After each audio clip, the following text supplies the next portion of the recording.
Assalamu alaikum warahmatullah. This is Engineer Habibur. In today's session, I will show you a project simulation using a software.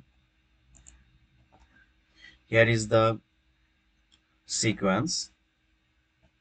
When we press start push button switch, the first motor will run.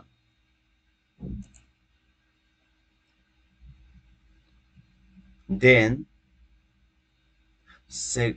when we press stop push button for stop the first motor, then the second motor will run.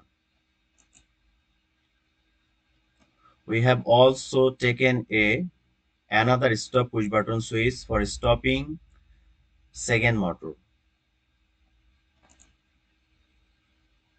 Firstly, if we want to start second motor by pressing first stop push button switch, but it didn't work.